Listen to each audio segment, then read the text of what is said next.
not just my admiration for your courage and your persistence in showing up for Mahmoud, for the rights and lives and dignity of the Palestinian people in Gaza and beyond, for everything that you all have been doing for as long as this tragedy, this genocide has been going on.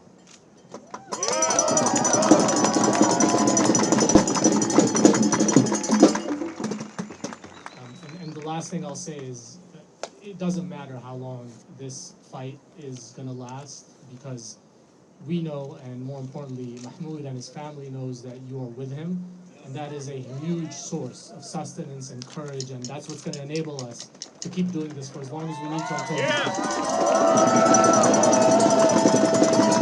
Free Mahmoud Khalil! Free Mahmoud Khalil! Free Mahmoud Khalil! Free Mahmoud Khalil! Free Mahmoud Khalil!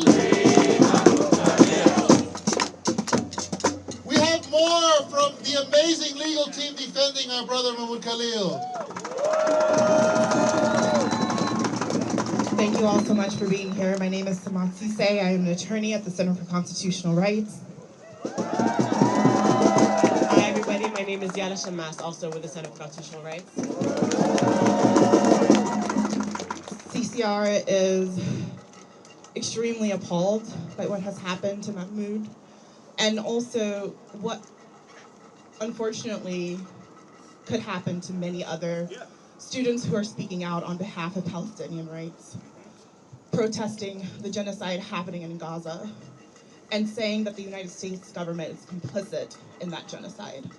Speaking out against what the Trump administration is doing does not give them the right to disappear our people.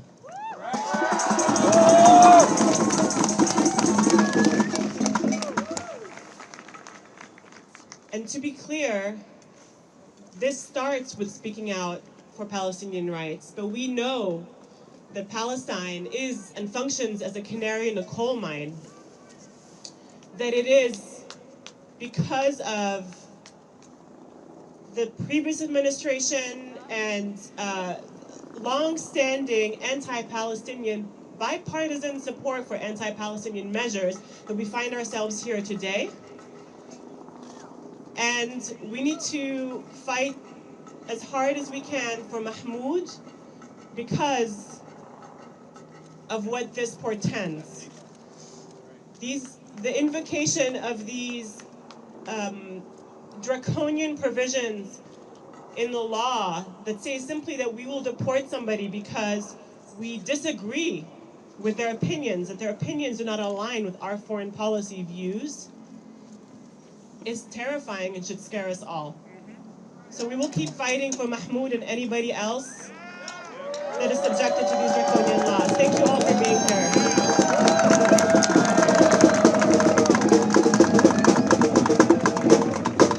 Are we going to keep the pressure up? Are we going to keep the pressure up? The legal team is going to keep fighting in the courts. But I want to know if you're going to keep fighting in the streets. Only the movement of the people can defeat these fascists in the White House. That's right. Only the movement of the people can defend our rights. Only the movement of the people can free our prisoners. So we want to know again, are you going to keep the pressure up? Because the battle to release Mahmoud Khalil does not end today. It continues tomorrow until we get his freedom.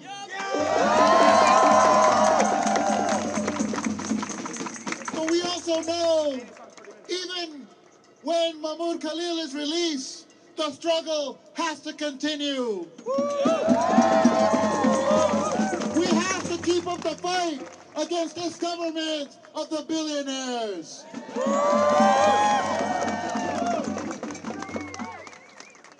This fight also means that we have to stay organized.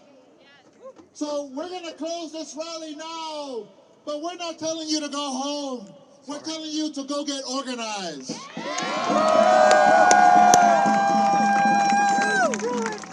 Follow the Palestinian Youth Movement.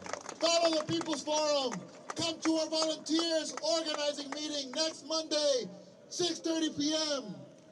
We have to stay organized and we have to stay together. Thank you for coming out today. The people united will never be defeated. The people united will never be defeated. The people united will never be defeated. Free, free Palestine. Free, free Palestine. Free, free, free Palestine. Free, free, free Palestine. Free, free Palestine. Free, free Palestine. Free, free, free Palestine. Free, free, free Palestine. I believe that we will win. I believe that we will win. I believe that we will win. I believe that we will win. I believe that we will win. I believe that we will win. I believe that we will win. I believe that we will win. I believe that we will win. I believe that we will win. I believe that we will win. I believe that we will win. And say it loud and say it clear. Say it loud and say it clear. ICE now, welcome here. ICE now, welcome here. Say it loud and say it clear. Say it loud and say it clear. ICE is now, welcome here. ICE is now, welcome here. New York City, you will see. New York City, you will see. Mahmoud Khalil will be free. Mahmoud Khalil will be free. New York City, you will see. New York City, you will see. Palestine will be free. Palestine will be free. From the river to the sea. From the river to the sea. Palestine will be free. Palestine will be free. And from the sea to the river. From the sea to the river. Palestine will live forever. Palestine will live forever. Palestine will live forever. Palestine will live forever.